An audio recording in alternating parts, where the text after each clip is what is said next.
Cidade, com o radialista Luiz Deganello.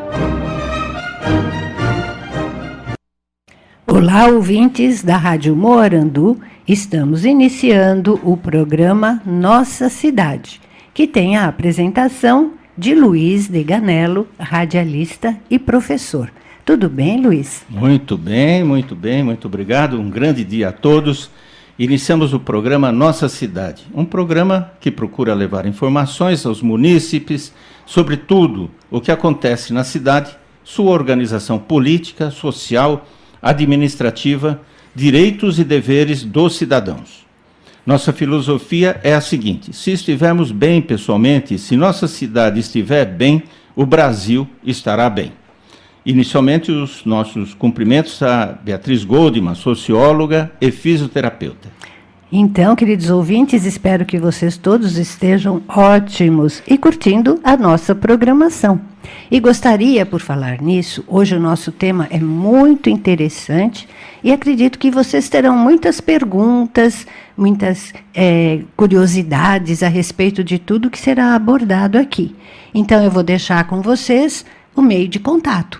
Na nossa página do site, tem ali o link contato. É só deixar o telefone, e-mail, a sua mensagem e nós responderemos em seguida. Temos o telefone DDD 11 4198 3017. Você pode ligar e responderemos na hora, inclusive aqui com o nosso convidado. Temos também a nossa página no Facebook, facebook.com/Rádio Moarandu. Mas se você não tiver tempo para ouvir o nosso programa, assim, neste momento, você tem a oportunidade de nos acompanhar pelo YouTube. Nós temos o canal Rádio Moarandu no YouTube, onde os nossos programas já estão lá, vários deles, e vocês poderão acompanhar a nossa programação anterior. E agora devolvo para o Luiz. Isso, muito obrigado. E nosso convidado hoje temos aqui um advogado de primeira linha, o Dr. Carlos Eduardo Marques. Muito obrigado por ter vindo, Dr. Carlos. Bom dia, Luiz. Bom dia, Beatriz. Bom dia, Flávio. Bom dia a todos os ouvintes. Eu é que agradeço, mais uma vez, poder estar presente, ou me encontrar presente aqui na presença de vocês, com o objetivo único e exclusivo de esclarecer o cidadão ou os cidadãos brasileiros, né, nesse momento político que a nação brasileira vem vivendo, presenciando. Muito obrigado. Bom dia a todos. Nós agradecemos. Eu quero registrar também a presença do repórter Flávio Costa. Muito obrigado por ter vindo. E, inicialmente, eu quero dizer aqui, falar sobre o currículo do Dr. Carlos. É advogado especialista em Direito Constitucional pela Escola de Direito Constitucional de São Paulo. Advogado militante desde o ano de 2000. Consultor jurídico e parecerista na Marques Consultoria Jurídica. Autor do livro O Fortalecimento dos Municípios como Solução para o Brasil. É um professor palestrante, escritor acadêmico, detentor de diversos prêmios na área jurídica, professor na área de direito. Está tudo certinho? Mais algo mais a acrescentar, doutor Carlos? Não, Luiz. Agradeço pelo elogio, pelo adjetivo do advogado de primeira linha. Muito obrigado. Tá certo. Não, precisamos ter, né, esses advogados, porque senão o Brasil também não funciona, não é? Perfeitamente. Os advogados em si, né, a advocacia, vem inclusive prevista na Constituição Federal, né, como uma das profissões necessárias, né, ao funcionamento da justiça, né, do Estado Democrático de Direito. Tá certo, porque o cidadão, quando se vê ameaçado, tem que buscar a proteção de um advogado, não é? Não só ameaçado, né? A gente sempre conversa sobre essa questão para também consultar os profissionais da área, né? Na fase preventiva, não só na fase repressiva ou quando já estiverem como você mesmo disse, né, ameaçados, mas a busca de um profissional da área do direito na fase preventiva de qualquer situação também é muito válida, porque todos os profissionais, né, conseguem muitas vezes evitar grandes problemas futuros ao seu consulente, né, ao seu cliente, né, que lhe faz a consulta preventiva também. Claro, prevenção, aliás, para os diversos setores da vida, não é? Para a saúde, né, principalmente. Então, se não há prevenção, as pessoas ficam doentes, né? Claro que todos estão sujeitos a ficarem doentes, mas com a prevenção, as possibilidades diminuem bastante, não é? Da mesma forma, quando você precisa de justiça ou quer se assegurar de que você não será um injustiçado, estará aí o advogado para auxiliar, não é? Perfeito. É isso mesmo. Bom, e o nosso tema de hoje, né, um tema muito atual, mas que a gente precisa dar uma dissecada no tema, né? Então, o tema de nosso programa será processo de impeachment de um presidente da República brasileiro e seus ministros, né? Então, estamos falando de Constituição, de leis, né, complementares, e é um tema assim dificílimo para todos, né? Para que o público entenda, para que nós possamos entender, para os juristas, para os implicados, é uma certa confusão bem grande. Não confusão, mas tema, uma situação difícil de ser administrada, não é verdade? Prefeito, Luiz. Perfeitamente. Então, agora, a nossa Constituição, ela está prevendo, né, ela prevê, né, todas essas situações e que já vem de longe, né? Não, nós temos a nossa Constituição de 88, mas que é produto de constituições anteriores, né? Com aperfeiçoamentos, né, claro, porque a vida também é dinâmica, a sociedade, né, os aspectos sociais são dinâmicos, então muitas vezes necessitam assim algumas adaptações, aperfeiçoamentos. Mas hoje nós temos a nossa Constituição, que está aí, que foi promulgada em 1988, não é? E esta é que está valendo, né? Então, eu gostaria de iniciar essa entrevista perguntando ao Dr. Carlos o que diz a nossa Constituição sobre as responsabilidades do presidente da República.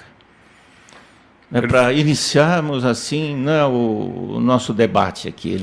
Sim, Luiz, como eu sempre gosto de fazer, antes de responder diretamente a sua pergunta, de situar resumidamente o contexto que nós vivemos. Como você disse, a nossa Constituição foi promulgada em 1988, vivemos num Estado democrático de direito, ou seja, um Estado que faz as leis e deve cumprir as leis. A Constituição é a lei maior do nosso país, do ordenamento jurídico, né?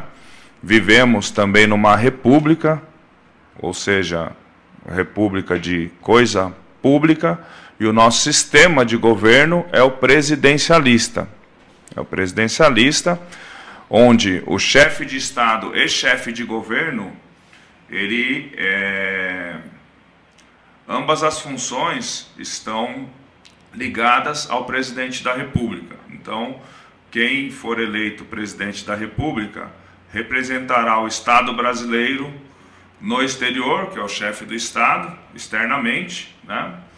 E representará também o Brasil como chefe de governo, em termos de administrar o poder executivo federal internamente no nosso país. O regime presidencialista em si traz algumas características, além dessa, né, de chefe de Estado e chefe de governo ser representado por uma única pessoa, que é o presidente da República. Dentre elas, traz a periodicidade, ou seja, de tempos em tempos, no nosso caso atual, de 4 em 4 anos, a nação brasileira vai às urnas para eleger o seu chefe de Estado ou reelegê-lo, lembrando tem direito a uma, né? Que o presidente da República, os chefes do executivo em si, no caso o presidente da República, pode concorrer a um mandato e tentar a sua reeleição por uma vez só, né? E a outra característica do chefe do executivo que a Constituição traz é com relação às suas responsabilidades como presidente da República. No caso, lá no artigo 84 da Constituição Federal, nós encontramos o tema, desde 1988, né? Quais são as atribuições do presidente da República, e no artigo 85, propriamente dito, e 85, propriamente dito, quais seriam os crimes de responsabilidade. Eu gostaria de tratar nessa entrevista, não falar em crimes propriamente dito, sim, até porque nós veremos no decorrer da entrevista que o processo de impeachment ou procedimento de impeachment é um julgamento político. Sim. E por mais que ele seja procedente ao seu final, esse julgamento não tem o viés de prender o presidente da República. Sim. Na verdade, se ele for procedente, o chefe de governo, o presidente da República, será, de uma certa forma, impedido de exercer as suas funções. Afastado, né, do cargo. Exatamente. Afastado do cargo. Impedido. A tradução do impeachment. De impeachment, né, que é uma terminologia inglesa, né, é justamente impedimento. Certo. Né? Então, o que a Constituição diz é que o processo de impeachment, na verdade, o presidente da República pode sofrer o processo de impeachment, isso desde 1988. Né? E suas bases constitucionais específicas sobre o impeachment estão lá no artigo 85 da Constituição, inclusive prevendo na Constituição quais seriam essas infrações administrativas que a Constituição chama de crime de responsabilidade. Sim. Né? Que ensejarão tanto o início do processo de impeachment como a sua conclusão, que pode ser procedente ou não. Agora, veja, naturalmente que mais para frente nós vamos tratar especificamente dessa lei, mas eu vejo que a Lei 1079, ela é de abril de 1950, e ela ali já estava aparelhada, digamos assim, para impedir também o presidente da época, né, 1950, ali, abril de 1950, devia ser o Getúlio Vargas, provavelmente, né, não lembro se ele já estava eleito ali naquele momento, mas era essa época, né, provavelmente Getúlio Vargas. Né? Então a coisa vem isso já no Brasil é uma prática, né, quer dizer, pelo menos tudo estava estabelecido para que o presidente pudesse realmente ser afastado. Né? Então é uma lei que já trata desse assunto, mas sobre essa lei a gente vai falar daqui a pouco, né, mais especificamente. Agora, a gente fala nessa questão da responsabilidade do presidente da República, mas a gente daí pode pensar também na responsabilidade de cada cidadão, né, principalmente de cada cidadão eleitor, não é? Que a hora que elege um presidente, ele também tem a responsabilidade de estar elegendo pessoas dignas, né, que realmente tenham, assim, digamos, um passado bem estruturado, né, conhecido. Também o eleitor é responsável, né, pelo que o presidente, porque a natureza da pessoa, né, ela sempre se aflora, não é? Então, cada pessoa tem a sua natureza. Então, quando se está votando para um presidente da República, é importante que a gente conheça a natureza desse cidadão também. Porque, senão, depois, poderá... a natureza dele vai repercutir nas suas funções. Ele vai exercer as funções de acordo com sua natureza também. Naturalmente que existe todas as leis para impedir, e por isso mesmo que elas foram criadas, né? Porque há a possibilidade do cidadão resolver fazer tudo com base na sua cabeça. Mas é bom a gente alertar também que o cidadão, principalmente o cidadão eleitor, não é? Ele tem muita responsabilidade em conjunto com os eleitos, não é? Mas tudo isso eu acho que passa muito pelo marketing eleitoral, e vamos ver se para próximas eleições as coisas vão mudar com esse problema todo aí das doações para a campanha e tudo, porque quanto mais dinheiro tem o partido, mais consegue fazer uma propaganda tão linda que ilude a população, né? Então acaba sendo uma propaganda enganosa.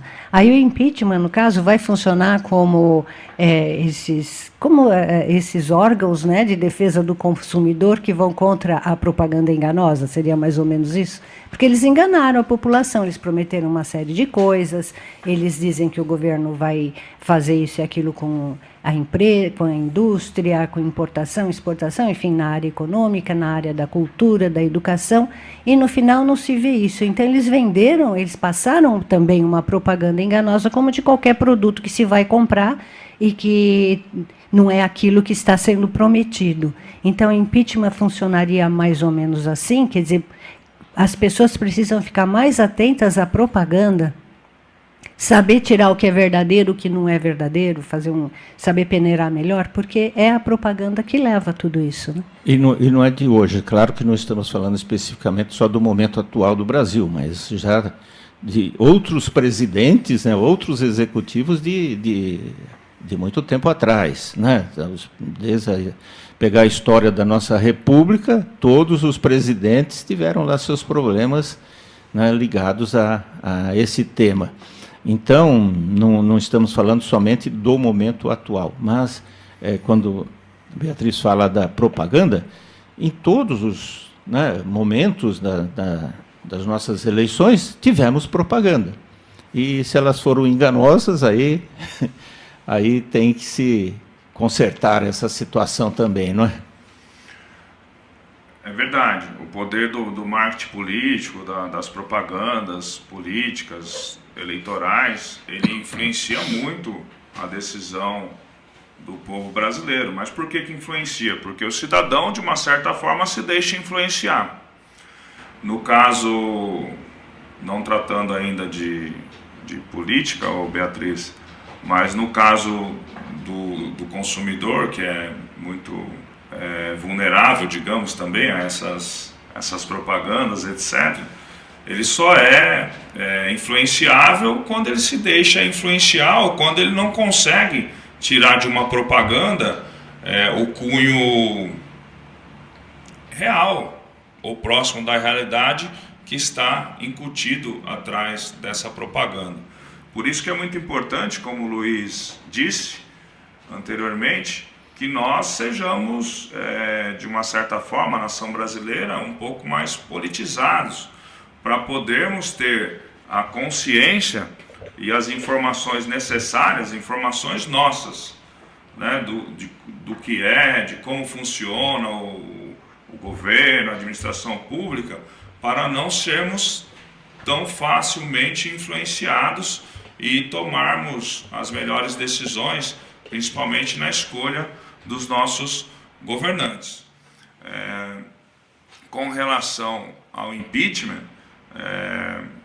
ele é uma forma de proteção do Estado democrático de direito dentro do sistema presidencialista, ou seja, para que, em havendo algum cometimento dessas infrações administrativas, denominadas como a Constituição diz como crime de responsabilidade, o próprio sistema presidencialista, por meio do seu método de freios e contrapesos, né, que nós já discutimos em oportunidades anteriores, um outro poder ou os outros poderes consigam frear, né, colocar os freios na espécies de arbitrariedades, né, que o então presidente da República em exercício esteja cometendo. Mas o ideal para toda a nação brasileira, Beatriz, não é que o impeachment seja, como você disse, a defesa do consumidor, né? Assim, fazendo um paralelo bem simplista, né? Mas que ele seja usado em situações extremas realmente, né? Que quando a condução do Brasil, através do seu poder executivo, esteja de uma certa forma sendo ameaçada, ou o poder executivo não esteja conduzindo a nação conforme determina a Constituição, e quando ele cometer os então chamados crimes de responsabilidade. Mas penso eu, como falávamos anteriormente da prevenção, né, que a nação brasileira, independente do contexto atual, a nação, as instituições brasileiras, os poderes constituídos, né, devem se reformular no sentido de prevenir que não se tenham futuros, prevenir, não impedir, né, que não se tenham futuros impeachments, porque a entrada, saída de um governo sempre causa também as suas repercussões, seja na esfera social, política, econômica e etc. Agora, tem um outro fato aqui no Brasil, nós já passamos, a nossa nação já passou por um processo de impeachment uns anos atrás, né? Aí, 8 anos mais tarde, aquele que foi o presidente, que foi impedido de continuar, volta, é eleito, tem mandato. Ele também poderia se candidatar novamente a presidente, e tudo isso que levou ao seu afastamento, ao seu impedimento, como que a Constituição permite que alguém que já mostrou que não teve competência para exercer aquele cargo possa voltar novamente? É verdade, Beatriz. Em 94, né, nós tivemos o impeachment do então presidente da República, Fernando Collor de Mello, né? Naquela ocasião também se despontou como o famoso caçador de Marajás, né? Era uma espécie de herói que estava despontando naquele momento histórico do Brasil, inclusive com o apoio de boa parte da mídia, né? Com bastante propaganda, que ele seria a solução para resolver todas as mazelas da nação brasileira, e acabou acontecendo o confisco das cadernetas de poupança. Essa foi grave, né? Várias situações que levaram, somadas, né, levaram ao impeachment do então presidente em 1994. A Constituição e a legislação fala que quando o chefe de Estado for deposto do seu cargo por um processo de impeachment, ele fica 8 anos com seus direitos políticos suspensos, ou seja, ele não pode se reeleger ou se candidatar, né, a nenhum cargo eletivo, mas após os 8 anos ele estará apto a concorrer a qualquer cargo eletivo na nação brasileira. Tanto é fato que o senhor Fernando Collor de Mello atualmente exerce o seu mandato de senador da República pelo estado de Alagoas. Nesse sentido, o que eu defendo e penso e já disse, é que as instituições têm que se reformular, não é verdade? Senão a história se repete. Talvez aumentar esse prazo de inelegibilidade, 15 anos, 20 anos, e a reforma política, por exemplo, para aumentar esse prazo, né, ou trazer outras consequências para políticos, cidadãos que passam por situações semelhantes, começa no próprio legislativo. Né? O legislativo, o poder legislativo, o Congresso Nacional, que tem que fazer essas reformas políticas. E daí que não vai sair nunca, né? No começo do atual mandato, em 2016, 2015, 2015, né? o ano passado. Enfim, passamos aí por um período recente que se conclamou várias reformas políticas, né, também, que seriam feitas dos movimentos já de 2013, né, dos movimentos das ruas de 2013, mas pouco se fez em termos de reforma política. O Congresso Nacional pouco fez, quase que, basicamente, dentro de todo esse contexto, foi uma reforma muito simples, pífia até, sem mexer nas bases estruturais de toda a essência desse contexto político. Por exemplo, também desse período de 8 anos, onde a pessoa que passa por ou o presidente da República que passa por um processo político de impeachment, pode voltar a ser elegível, né? É um dos temas que poderia ser abordado na reforma política ou em uma reforma política. Não adianta nada fazermos, ainda que seja procedente, né? Não sabemos ainda o resultado do processo de impeachment atualmente do governo federal, mas não adianta nada ser procedente se as instituições também não se reformularem, não mudarem, velhos dogmas, velhos paradigmas, inclusive em termos de legislação, para gerações futuras. E a gente vê que os chamados até fiscais, né, porque todos são eleitos e são verdadeiros fiscais, né,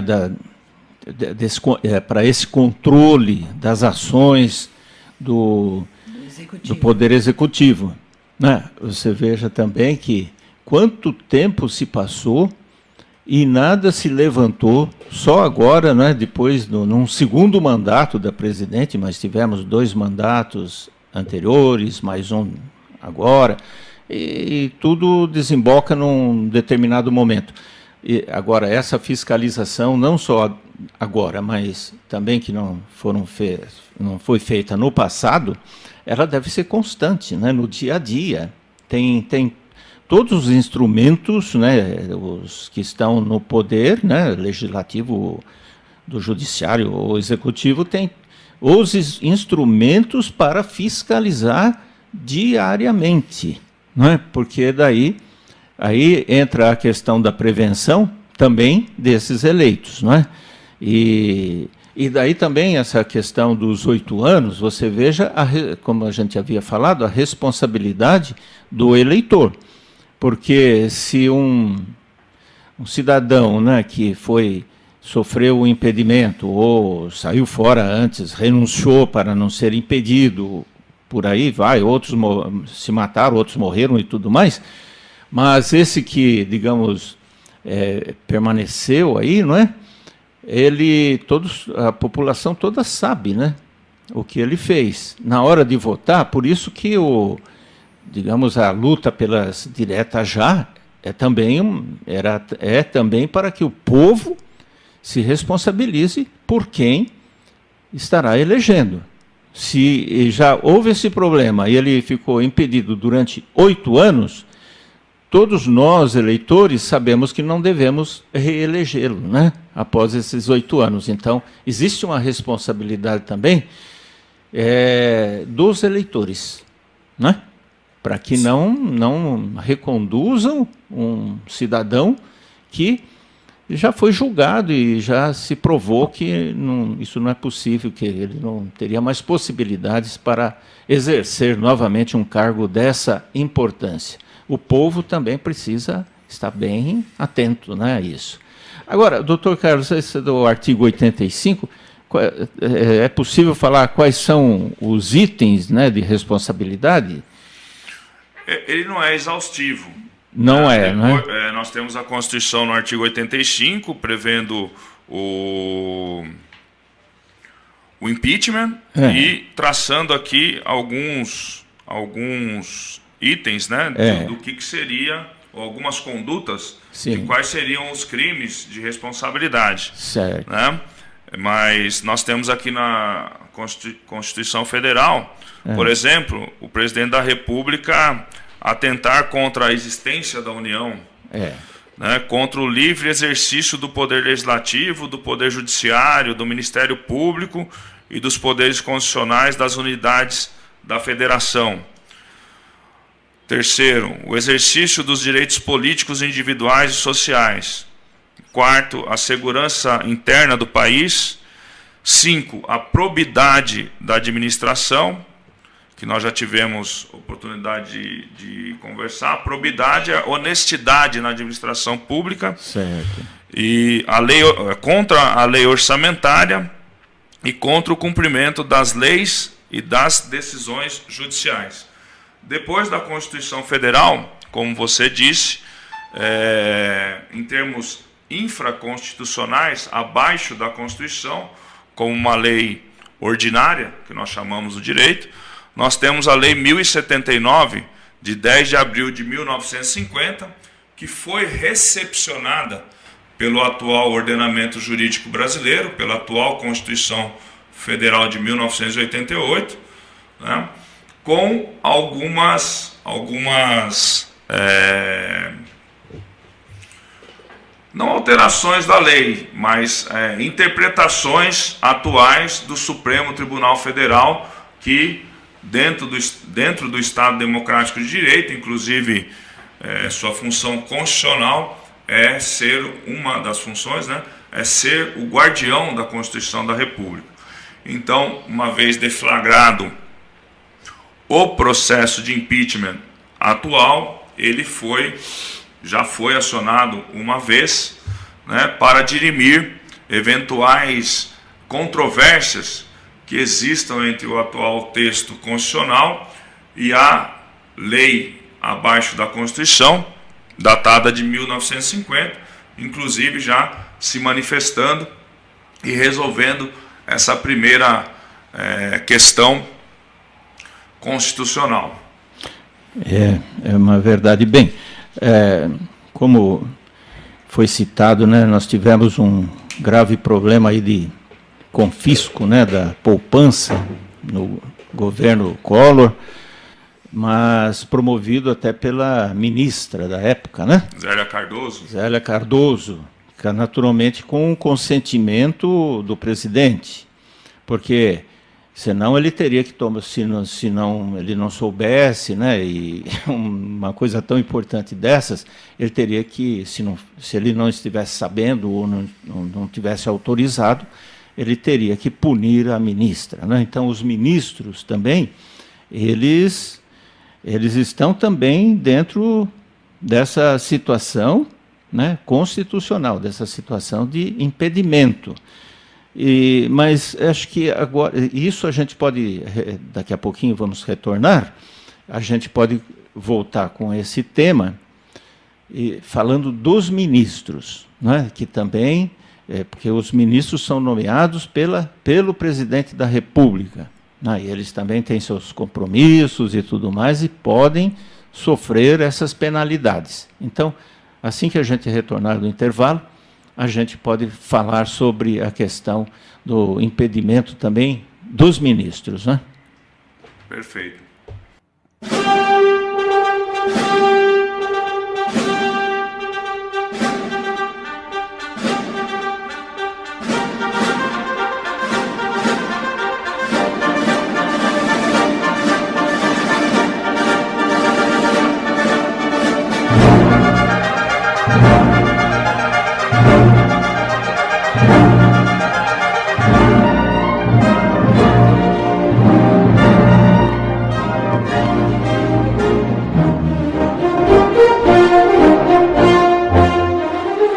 Nossa Cidade, com o radialista Luiz Deganello.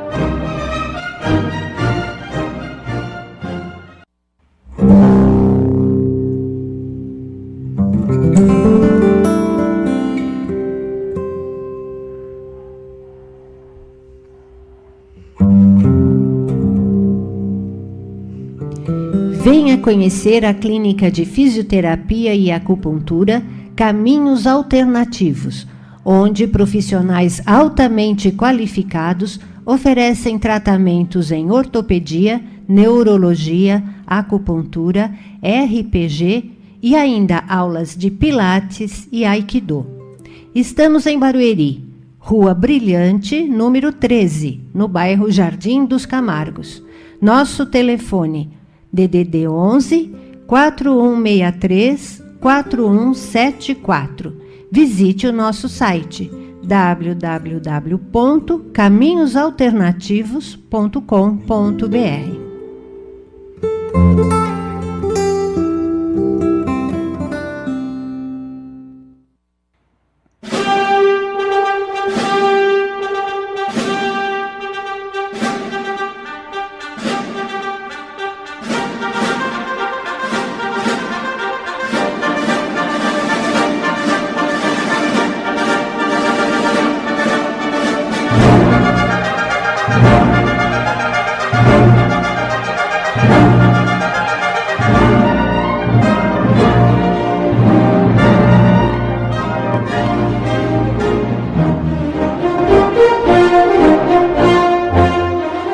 Nossa Cidade, com o radialista Luiz Deganello. Muito bem, muito obrigado a todos por estarem nos acompanhando. Estamos aqui com o nosso programa Nossa Cidade e eu gostaria de dizer novamente sobre a filosofia do nosso programa. Ele tem por objetivo levar informações aos munícipes sobre tudo o que acontece na nossa cidade, sua organização política, social, administrativa, direitos e deveres dos cidadãos. E nossa filosofia é a seguinte: se estivermos bem pessoalmente, se nossa cidade estiver bem, o Brasil estará bem. E o Dr. Carlos, nosso convidado de hoje, especialista na nossa Constituição, né? Ele escreveu um livro chamado O Fortalecimento dos Municípios como Solução para o Brasil.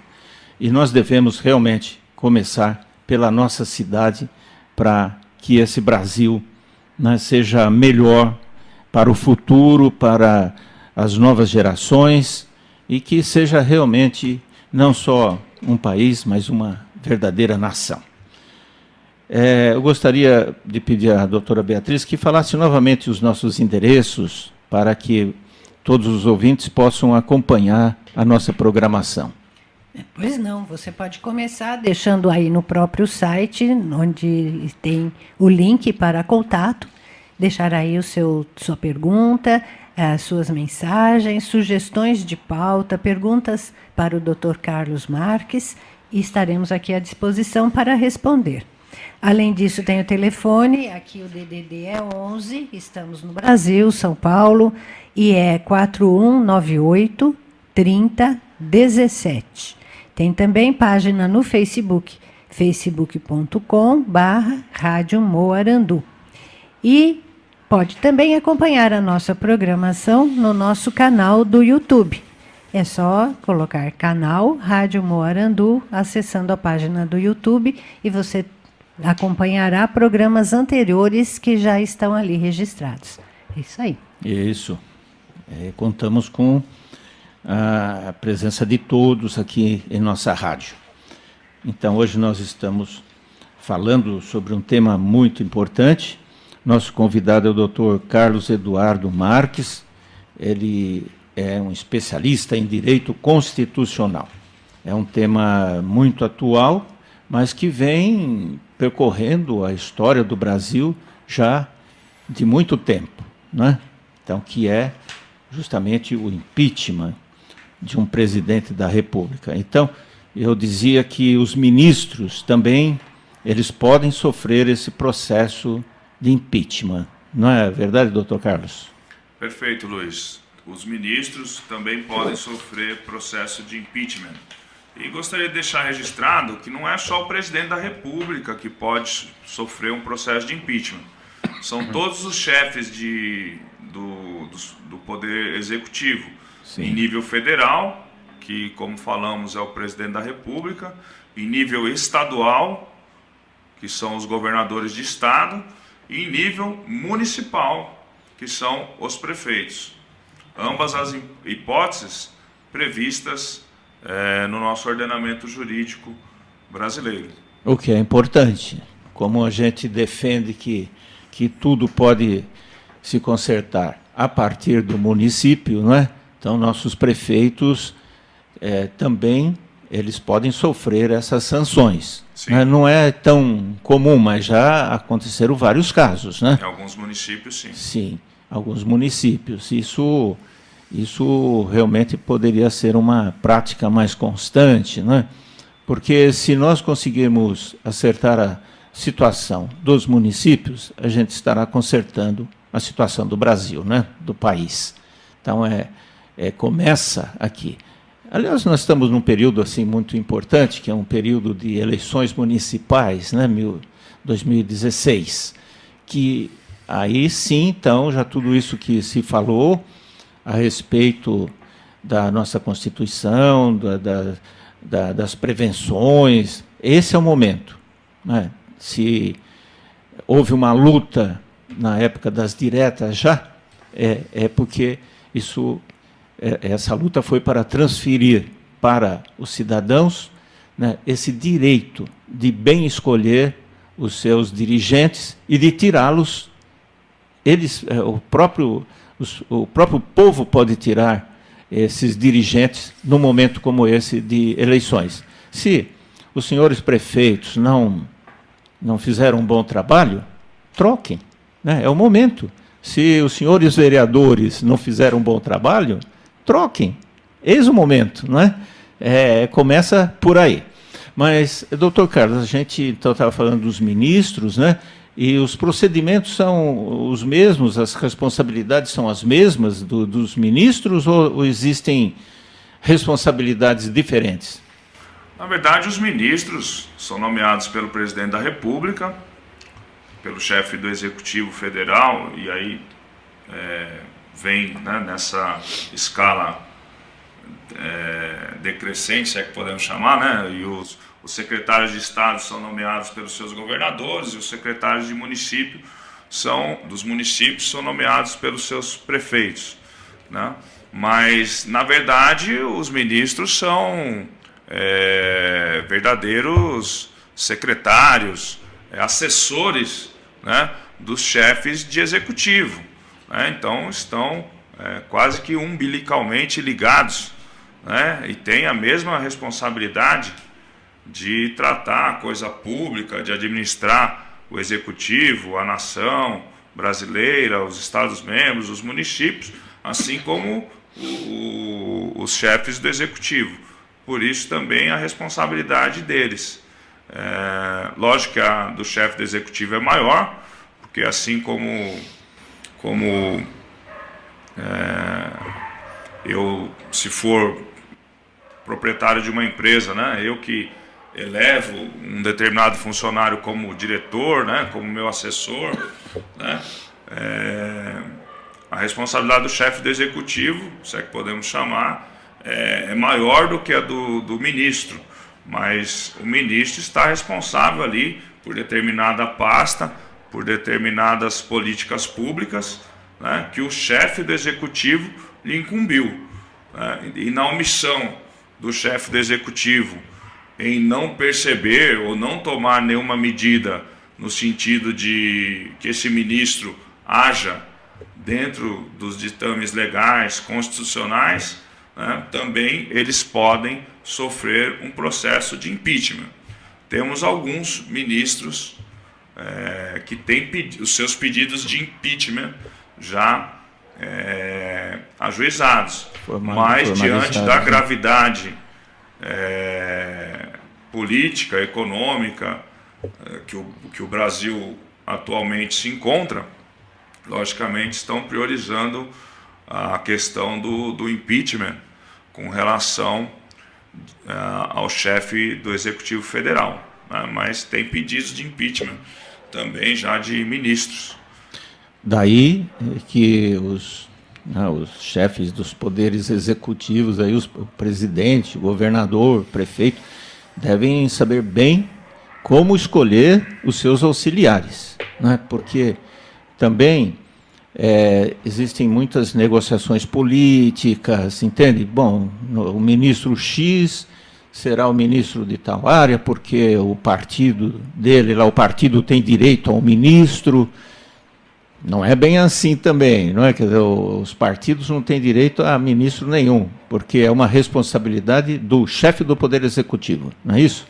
Inclusive, até dentro do âmbito municipal, estadual, da mesma forma, né? Então, precisa saber bem quem vai se nomear como secretário ou como ministro, não é?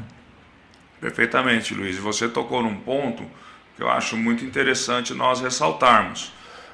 Por mais que o chefe do executivo, seja federal, estadual, municipal, seja eleito por um partido político, hoje no Brasil nós só podemos concorrer às eleições, sejam elas quais forem, para quais cargos forem, por meio de um partido político, você tem que estar filiado, etc. Sim. Mas ganhando essa eleição, né, o cidadão que lá está para implementar as ideologias de um partido, não é para transformar a coisa pública em um partido político, né? O Estado brasileiro, os Estados membros, os municípios, são divisões políticas, administrativas da Federação Brasileira.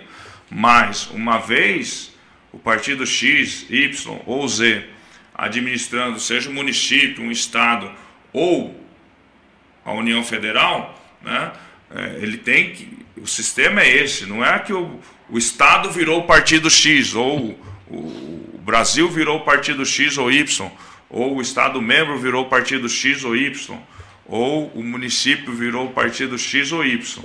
Ele está sendo administrado por um cidadão, né, por autoridades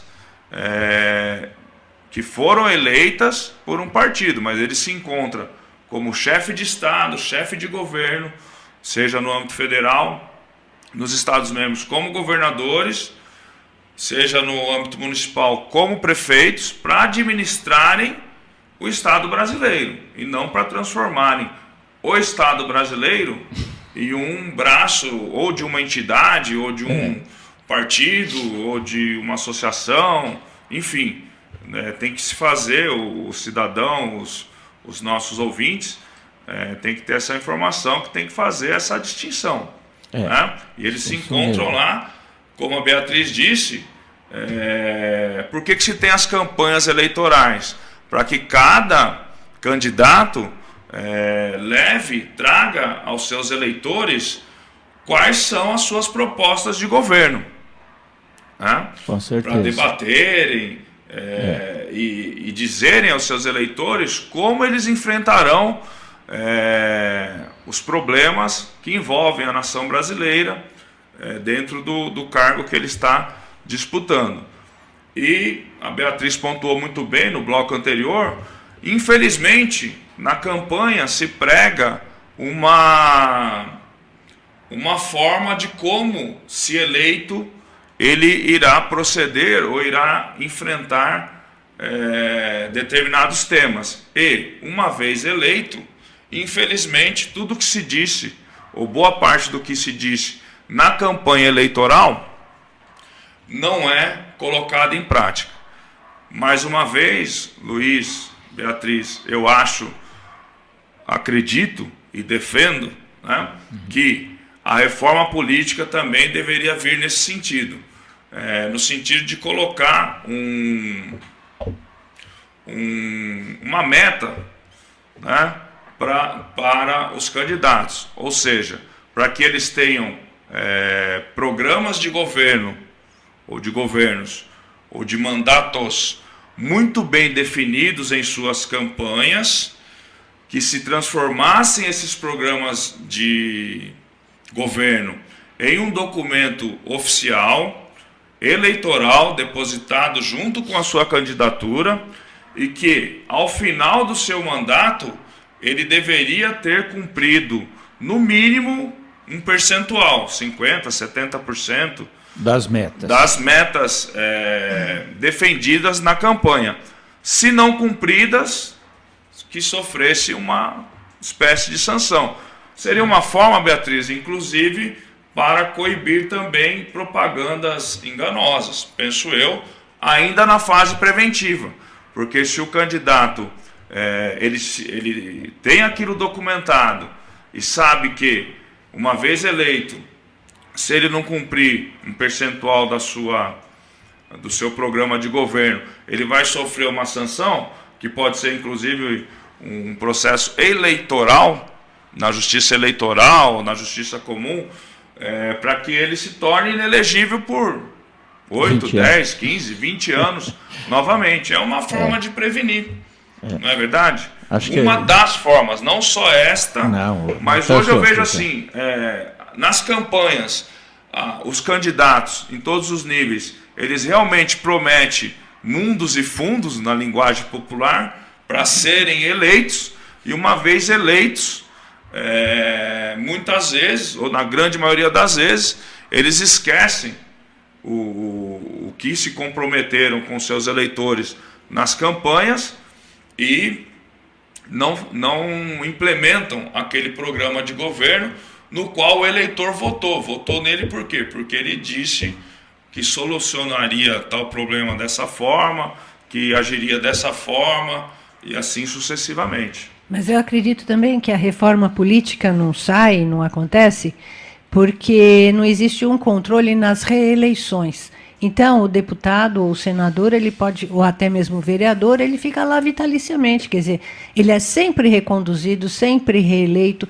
deveria ter um limite. Se houvesse uma renovação nos poderes legislativos, uma renovação, digamos, no máximo 2 mandatos, e aí trocando, né, tendo uma rotatividade maior, acho que seria possível, então, fazer uma reforma política, porque eles não vão mexer naquilo que está sendo conveniente para eles. E tendo um movimento e uma promessa para a população, como você está falando, registrado em cartório e tudo, aqueles que estarão entrando, eles vão ter a obrigação de realmente mexer naquela situação, mudar tudo aquilo, né? E que será reeleito só mais uma vez. Então, tem senadores lá, o próprio presidente do Senado, ele foi cassado uma vez, daí volta e é reconduzido de novo a ser presidente do Senado. Então, daí quem continua a dinastia, vamos dizer assim, porque tem sempre o parente que é eleito também. Então, como é que fica? Isso precisaria mudar. Eu acho que é fundamental ter renovação no legislativo.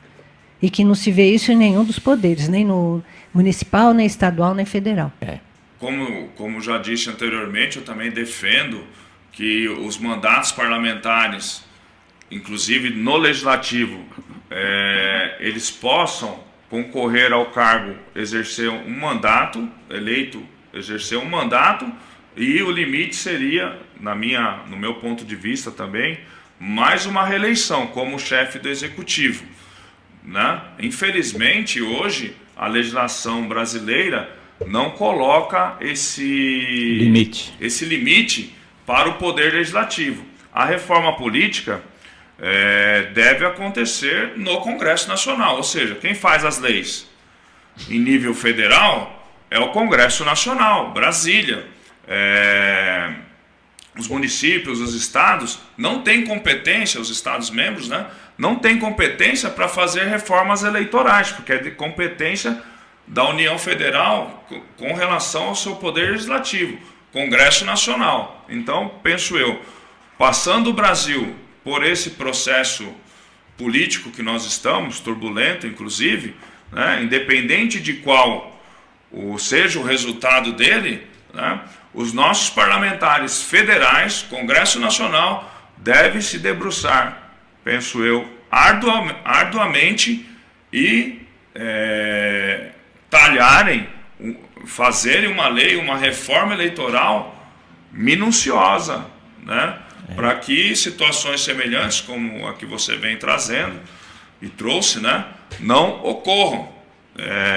E uma das características da república, da democracia, é a periodicidade nos mandatos dos nossos governantes. Governantes, não pensem, tanto vocês como os nossos cidadãos, os nossos ouvintes, que são só os chefes do executivo.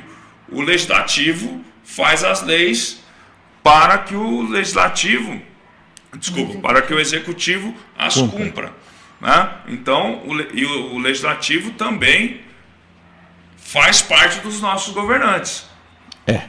O duro é convencer. Penso eu que tem que ter esse freio também nos cargos do Poder Legislativo, seja no Congresso Nacional, seja na Assembleia Legislativa dos Estados, seja nos municípios. Mas quem faz a reforma política, quem tem esse poder de fazer, inclusive competência, é o Congresso Nacional.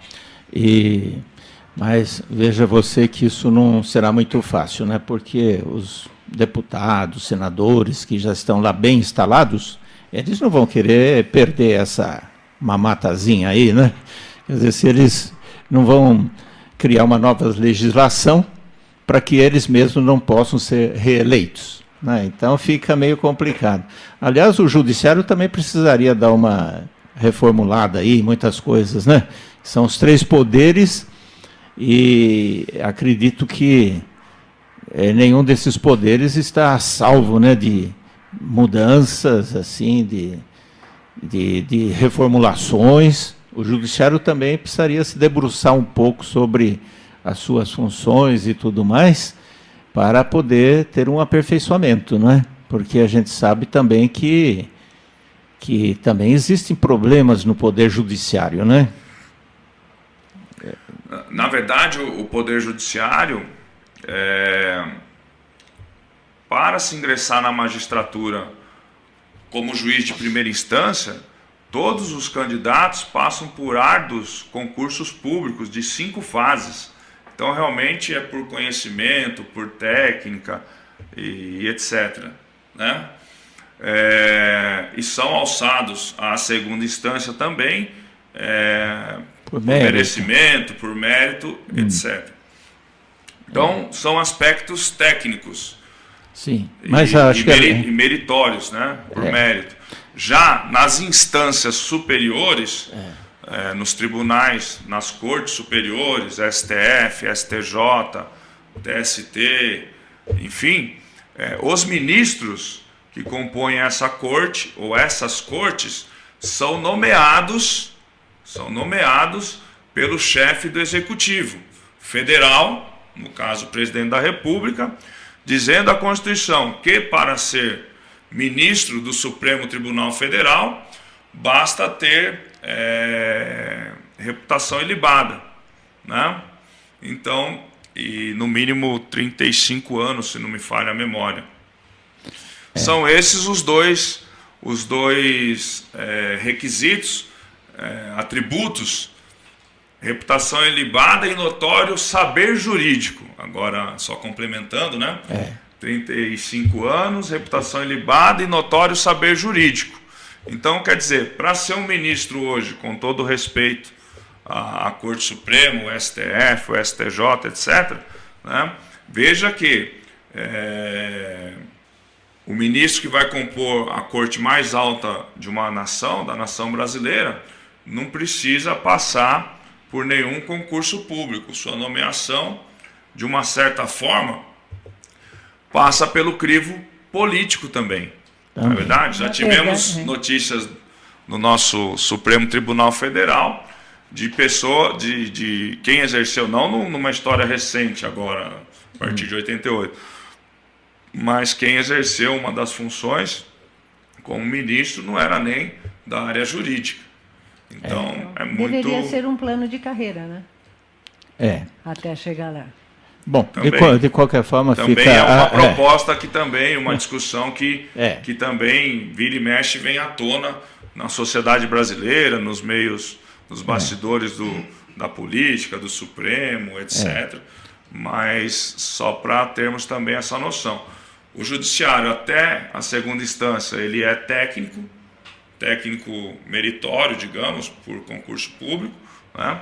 E nas cortes superiores, que é onde também vão ser decididas as grandes questões jurídicas envolvendo a nação brasileira, os seus ministros são nomeados pelo chefe do executivo, depois sabatinados pelo Senado Federal, mas acaba tendo esse viés político também.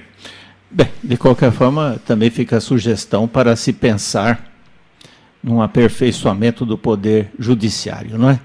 Não vamos deixar nenhum poder assim muito solto, né? Porque o sistema de freios e contrapesos, né, que temos que verificar bem isso. Falamos em outra oportunidade também. Isso. Agora, doutor Carlos, então falando ainda do impeachment, existe aí um ritual, né?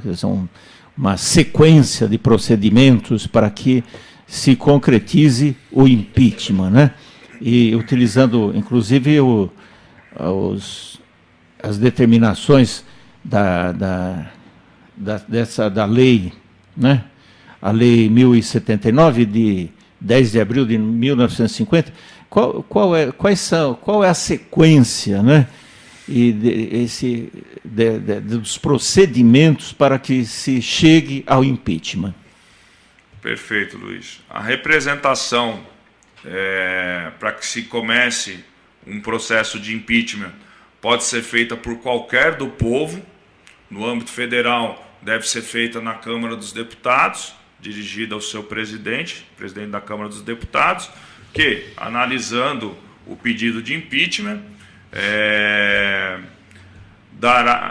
aceitará esse pedido ou não, né?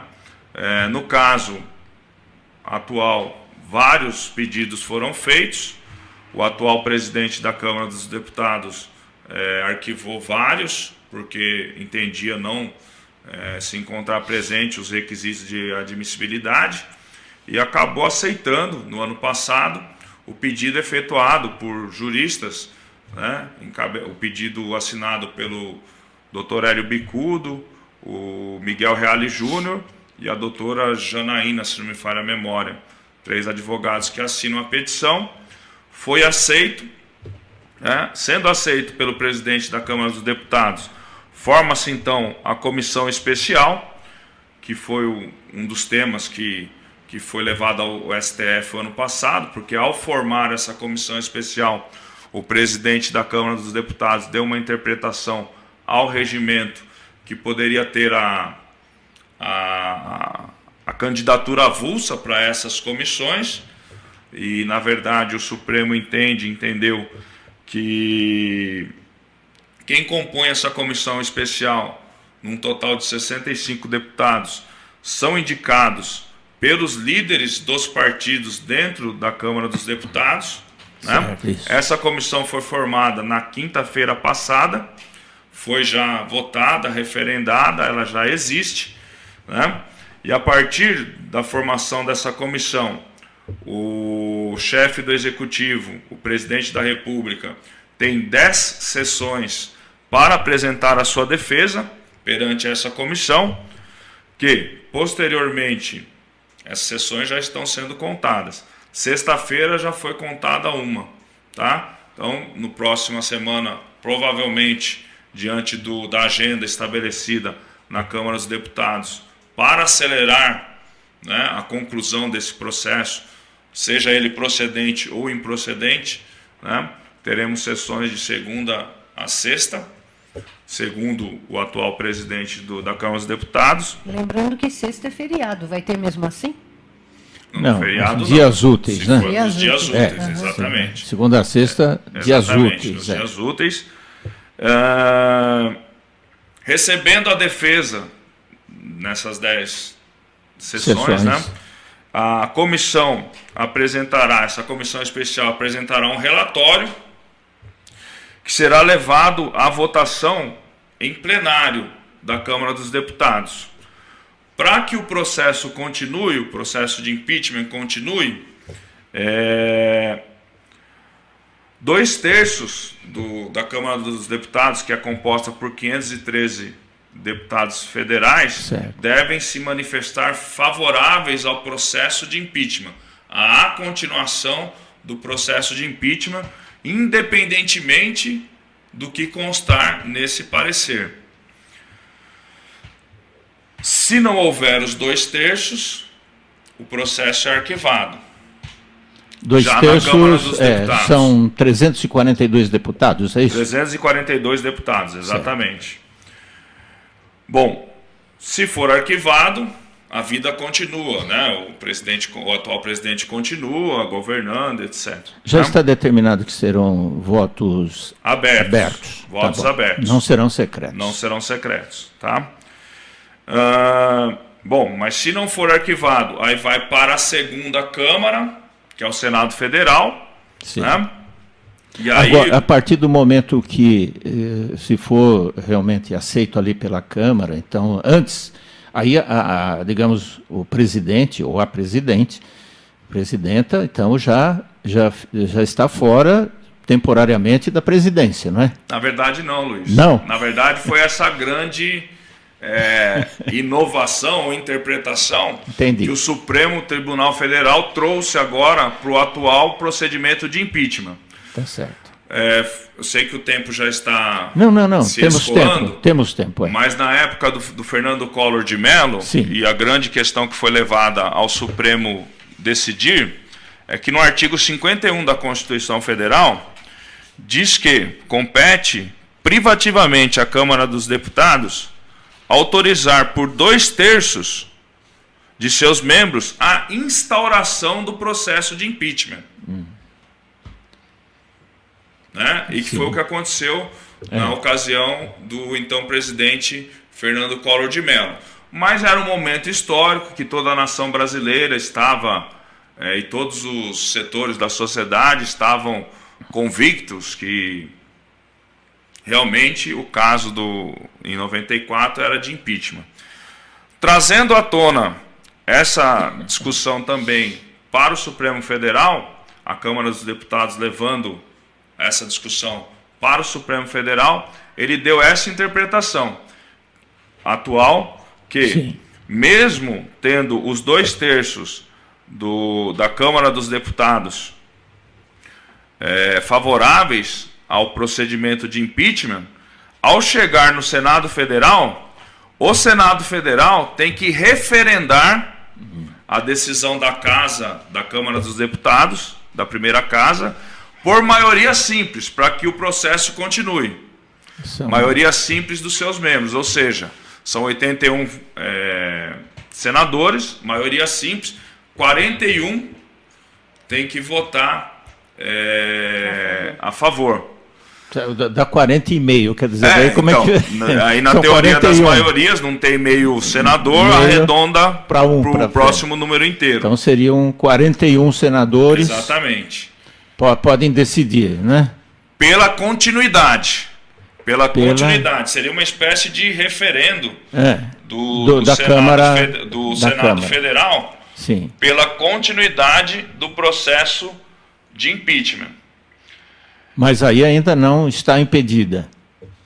Então, aí eles referendando a decisão da Câmara dos Deputados, aí a suspensão das atividades do chefe do Executivo, do presidente, por 180 dias, certo. E aí sim será julgado pelo Senado Federal, sob a presidência do presidente do STF, né, para ter certo. O aspecto técnico da questão, e o Senado Federal se manifestando nesse julgamento por 2/3 também dos seus membros. 2/3. Onde nós teríamos 54 senadores sendo favoráveis ao processo de impeachment. Sim. Então o processo seria procedente e a decisão final seria o afastamento. Lavrada pelo afastamento, mas lavrada pelo então presidente do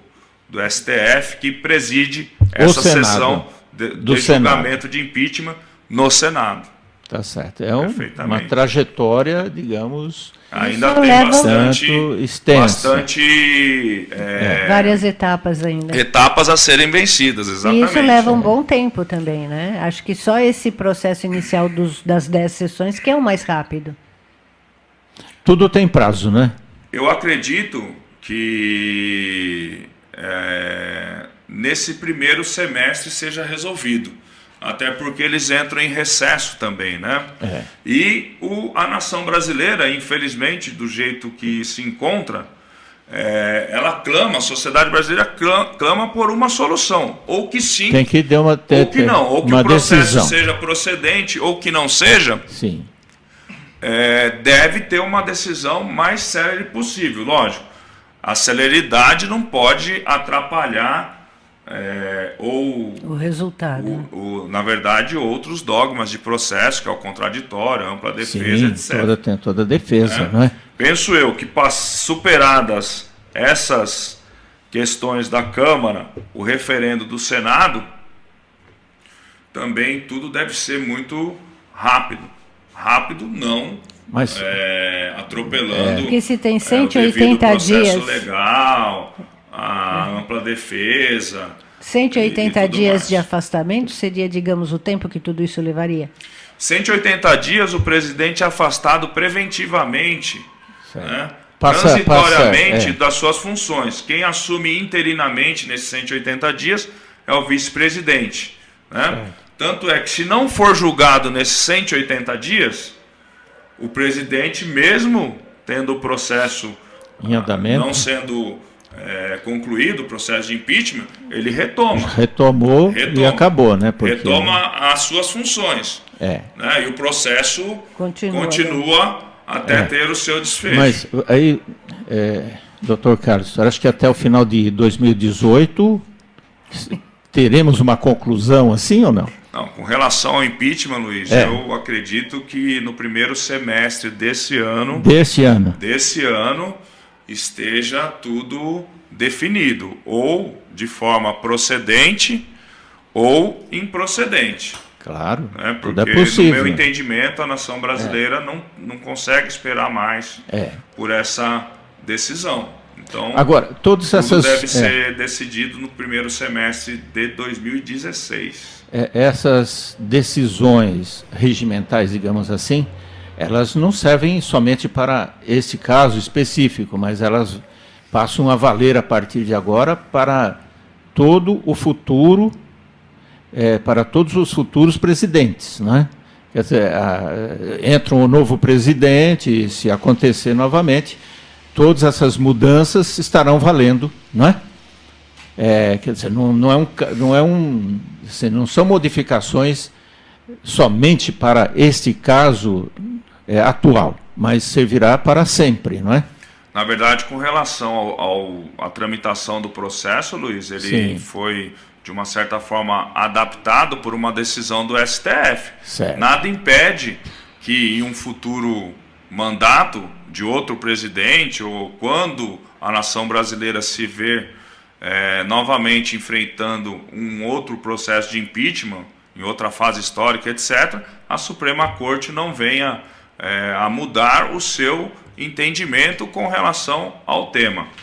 Só concluindo, Luiz, as pessoas muito me perguntam: e se o processo de impeachment for procedente, né? Se for improcedente, nós já falamos, o presidente continua, né, desempenhando o seu mandato. Lembrando que tem 4 ações judiciais no TSE, Tribunal Superior Eleitoral, mas daí já é âmbito judicial, pedindo a cassação da chapa, ou seja, do presidente e vice-presidente. Esse processo, sim, eu acredito que não se conclua nem esse ano, tá? Mas estamos falando em termos de impeachment. Certo. Né? Não, está correto. Só lembrando essa outra situação, mas o tempo hoje não nos permitirá, talvez, a ingressar nessa outra seara. Isso merece uma série, né? Até para acompanhar, né? Futuramente os desdobramentos, né? O que está acontecendo, para que o público possa ir entendendo, exatamente, né, o que está acontecendo nesse dentro caso da cassação da chapa toda, né, do impedimento de toda a chapa que foi eleita. Aí surge uma outra dúvida: quem deveria assumir? O presidente da Câmara dos Deputados, que também está passando por um processo de cassação. No caso dele ser cassado, quem é que vai assumir? Fica um barco à deriva? Como é que acontece? Como fica o país? Na verdade, deixa eu só concluir com relação ao impeachment, daí falo rapidamente se ocorrer alguma situação no âmbito judicial da questão. Com relação ao impeachment, se não for procedente, o presidente continua exercendo o seu mandato, lembrando que o julgamento é político aqui no impeachment, né? Se for procedente, o vice assume. O vice-presidente assume. Durante os 180 dias. Durante os 180 dias, e o impeachment que está sendo tramitado no Congresso, que está em trâmite no Congresso Nacional, é do chefe do Executivo, do presidente só. Não são dos dois. Podia ser dos dois? Podia. Mas o que está sendo julgado é com relação ao chefe do Executivo e não ao seu vice, nesse momento. Certo, mas digamos que a conclusão seja impeachment, então... Quem assume é o vice-presidente. Ele passa a ser o presidente. Exatamente. Mesmo tendo sido eleito numa chapa única. Em termos de impeachment, sim. Sim. De impedimento, sim. É o vice-presidente da República. Porque não seria só no caso de renúncia, não, que ele assumiria, né? Não. Porque esse impeachment, então, sendo a presidente declarada impedida, nesse caso, o vice assumirá. É isso? Nesse caso, sim, a não ser que se fizesse o impeachment do vice também. Né? Porque, e aqui, na verdade, a gente, talvez, para o ouvinte entender melhor, quando a Constituição quis falar em crime de responsabilidade, quem comete o crime, né? Ou quem comete a infração é uma pessoa. No caso, está se averiguando se houve essa infração, esse crime de responsabilidade, com relação a uma pessoa só, que no caso é o presidente da República. Não incluíram os dois, até porque talvez não houve ou não houvesse nenhuma materialidade que ensejasse o pedimento, o pedido, né, impedimento, a gente confunde, o pedido de impeachment, ou que ensejasse, né, o pedido de impeachment do vice. Pode ser que ocorra também, futuramente, né, mas o que está sendo analisado é o pedido de impeachment com relação ao chefe do Executivo Federal, que é com relação ao presidente da República. Então, ela sendo impedida, quem assume é o vice-presidente. Tudo bem até aí? Só concluindo. Sim. E se houver a cassação da chapa, que daí no caso seriam os dois, o presidente e o vice-presidente, mas daí no âmbito judicial. Se ocorrer nos 2 primeiros anos de mandato, né? Sim. Saindo os dois interinamente, assume o presidente da Câmara dos Deputados. Na falta dele, o presidente da Câmara do Senado Federal. E na falta do presidente do Senado Federal, o presidente do STF. Né? E paralelamente, isso se ocorrer. Isso que a Constituição diz, né? Se ocorrer a vacância do cargo ou a perda do cargo do vice, do presidente e do vice, nos 2 primeiros anos de mandato, né? Nós estamos no 2º ano do atual mandato, né? Deve-se convocar eleições gerais em 90 dias. Eleições, a nação brasileira iria às urnas escolher o novo presidente. Mas, e se ocorrer situação semelhante, só um minutinho, Luiz, não, só para concluir, porque eu estou com relação ao tempo também. Não, tudo bem.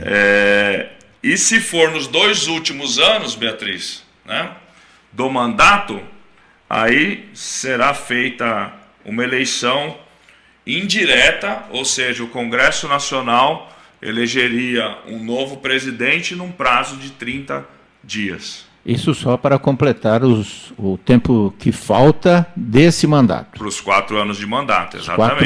4 anos. Então tem solução para todas as situações, há uma solução. Vai depender do que for ocorrendo daí para frente, né, no curso desse processo de impeachment e também com relação ao julgamento dessas ações, que daí se impede a cassação da chapa, né, no âmbito do Poder Judiciário. Mas impeachment é um julgamento político.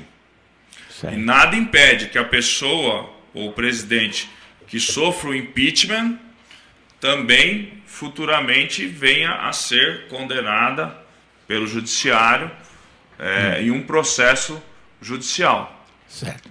No caso do Collor, né, só completando, no caso do Collor de Mello, ele sofreu o impeachment e não sofreu nenhuma condenação no âmbito criminal.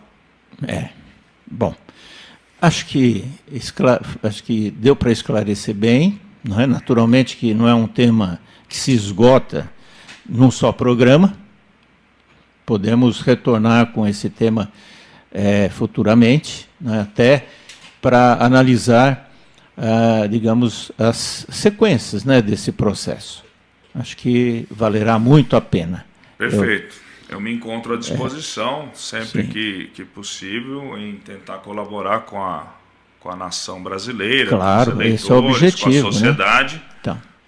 Em termos de esclarecimentos com relação a questões que envolvam o direito público, a Constituição Federal e outros temas que eventualmente possamos contribuir. Tá. Doutor Carlos, muito obrigado por ter vindo e a gente espera na sua presença em breve aqui. Temos que aguardar o desfecho, né, desses acontecimentos. As autoridades constituídas, seja do Poder Executivo, Legislativo, Judiciário, devem ter muita prudência na condução desses processos, né? E os cidadãos brasileiros também devem ter bastante discernimento e prudência ao defenderem seus ideais, etc., porque nós estamos vendo nas ruas e podemos estar diante de confrontos, claro, onde cidadãos que até então se abraçavam, se beijavam, se cumprimentavam, pode se encontrarem aí, dependendo das emoções, né, dos momentos, etc., degladiando na rua, que seria, penso eu, um dos piores episódios também da nação brasileira, o que não seria ideal para nós todos, irmãos que somos e cidadãos que somos, né? O poder vai continuar lá, alguém vai continuar no poder ou nos poderes, né? E nossas vidas seguirão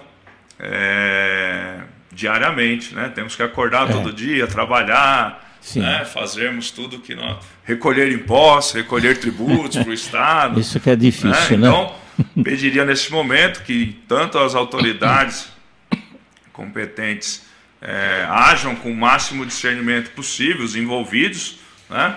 E que os cidadãos também não deixem, né?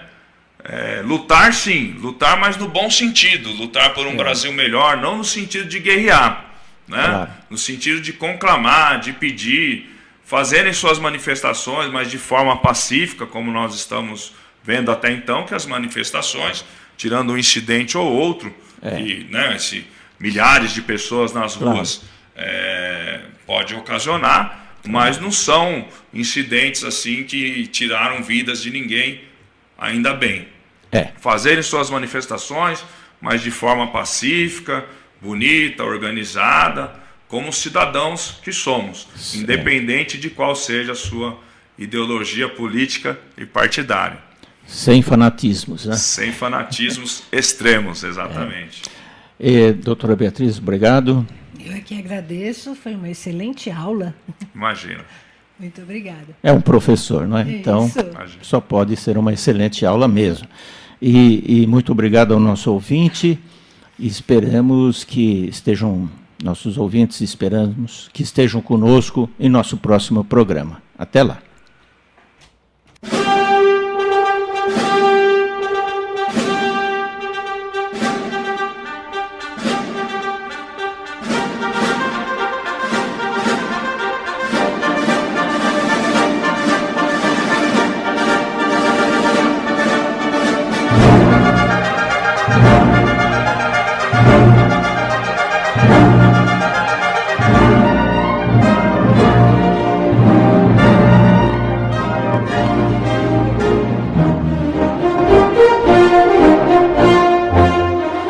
Nossa Cidade, com o radialista Luiz Deganello.